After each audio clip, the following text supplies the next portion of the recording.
good morning, good afternoon, good evening, and good day. This is RJYC Vlog. So, ayan, di ba, nagkakalaglagan na sila, nagkakaturuan na kung sino ang dapat managot dyan sa kalokohan nila sa buy scam. Ayan, so, nakikita na ng taong bayan kung sino ang totoong magnanakaw. Kung sino yung totoong mandarambong. So, nasaan na yung tumatakbo na tong si Stella Kimbo, kahapon ay tumatakbo nung gusto siyang tanungin ng media. Bakit ka tatakbo, girl? Bakit ka tatakbo? Kung wala kayong ginagawang kasalanan, face-to-face mong harapin yung mga media at sabi mo, hindi totoo yan. Or, wala naman kaming nakitang blanco, chubarot-chubarot, to the highest level ang deny, di ba? Pwede yun, pero yung tumakbo ka, girl, para mo nang pinatunayan sa taong bayan na guilty nga kayo at kasama ka doon. Dahil may pirma ka din. So, yeah. O takbo-takbo pa more.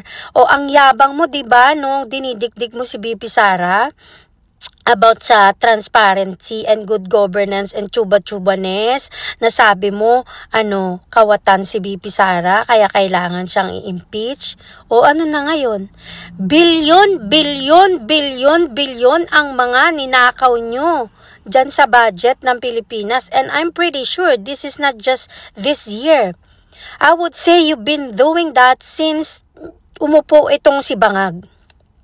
So takbo ka, girl, takbo pa more. O asan na yung mo, asan na yung kasigaan mo?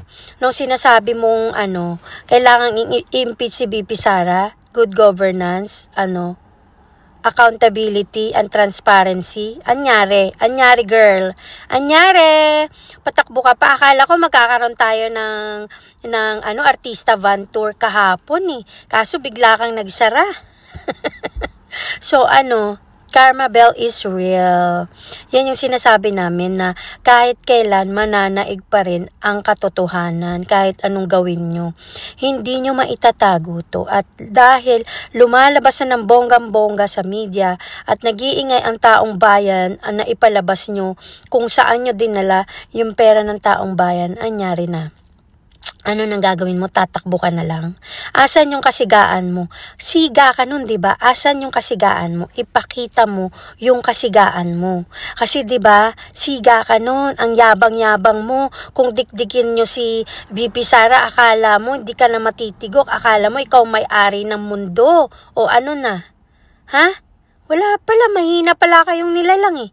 Paano ka pa dyan? Patakbo-takbo ka pa kahapon. Sana hindi ka nagpahalata, girl. Sobrang halata. Halatadong to the highest level. Why? Why would you run? Why would you run if you are innocent? Why would you run if you didn't do anything bad? So naniniwala kami sa actions speaks louder than words, di ba? Sabi mo noon, let's stick to the plan. So, what's your next plan, girl? What's your next plan? Ano na? Ha? Nga kayo ngayon. At yung mga kayabang-yabangan ng mga kasama mo sa tuwad ko, may bago na naman silang gustong ipang-divert. And yun? Yung mga vloggers naman daw ang iimbestigahan nila. Mga engot pala kayong mga bugok, kayong mga walang utak at walang isip eh. Itong sa Bycam, itong scam nyo sa Bycam, hindi nyo ihihiring? Ihiring nyo yan, ikaw Ace Barbers na tanga. Ayaw kitang tawagin tanga, pero parang totoo na nga talaga.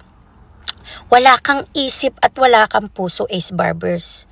Yung vloggers, ang pagtutuunan mo ng pansin, wag nyong pakialaman ang vloggers. Mas importante ang pera ng taong bayan. Ikaw tanga-tangang Ace Barbers na iyakin. Wag yang mga vloggers ang pag-initan nyo. Ang pag-initan nyo ngayon, yung scam nyo sa Bycam. Ikaw, Ace Barbers na napakayabang at ang mga tuwad ko. Yan ang ihiring nyo, ipakita nyo sa taong bayan na para sa taong bayan talaga yung ginagawa nyo. Kasi obvious na obvious kayo. Tinitira nyo lang talaga ang mga Duterte. Malinaw pa yan sa malinaw na kasinlinaw ng malinaw. Yan talaga ang purpose nyo. Ngayon, ipakita mo sa taong bayan na para sa taong bayan kayo, imbestigahan nyo yung scam dyan sa Bycam. Napakayayabang nyo nung isang araw. Si, Colonel Grijaldo, binubuli nyo. Tapos ngayon, vlogger naman ang pang-divert mo ngayon. Ikaw, bugok ka talaga eh. Bugok na bugok ka. Siguro, hiyang-hiya na yung pamilya mo sa'yo na gusto nila wag ka nang umuwi. Sa totoo lang. Ewan ko sa'yo. We challenge you, ikaw, Ace Barbers na iyakin at ang Tuwadcom. Ang pagtuunan nyo ng pansin ngayon, imbestigahan nyo yung scam sa Bicam. Bakit meron itong 23 na blanco na amount ng salapi dyan? Bakit? Yun ang imbestigahan nyo. Napakayabang nyo. So ngayon, ipakita nyo yung yabang nyo. At ikaw, Ace Barbers, kung ayaw mo naman na nakikriticize sa mga kaengotan mo at kabugukan mo, bumaba ka na lang. Huwag ka nang magpakita sa earth. Yun. Nanggigigil ang taong bayan sa inyo dahil puro kayo makasarili. Ang iniisip nyo lang yung bulsa nyo at yung mga sarili nyo. Huwag nyong sasabihin na para sa taong bayan kayo dahil hindi yan ang totoo. Hindi yan totoo dahil kitang-kita sa mga actions nyo na para sa pansariling kapakinabangan lang ang ginagawa nyo. Bistado na kayo mga Tuwadcom. Wala na kayong mukhang ipapakita sa taong bayan. Okay?